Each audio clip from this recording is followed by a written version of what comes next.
jodoh. Lepas ni nak pergi labis pula. Wah. Cakap ni mesti hantar barang ni. Ya. Yeah.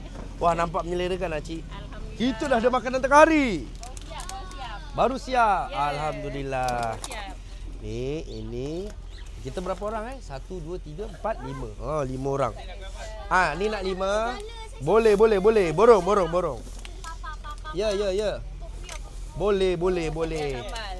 Ni 5 Boleh. Ada lempeng. Tadi bos. Yang ni 5 je. Nasi yang 5.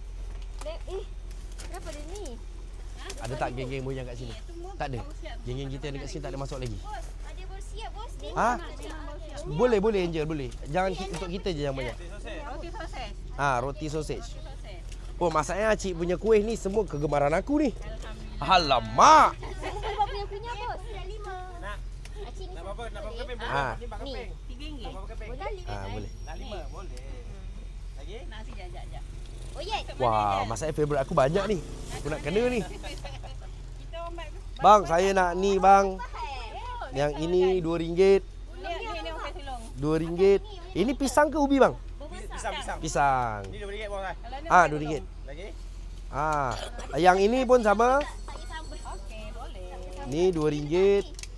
Ketayap RM2. Alamak, RM2. Alhamdulillah. Okey. Ini adik punya siap. Siapkan. Yang ini kena RM5 ni. Ini bos suka. Apa? Apa nama? Pulut panggang. Pulut panggang. Bos pulut panggang. Kuih orang lama.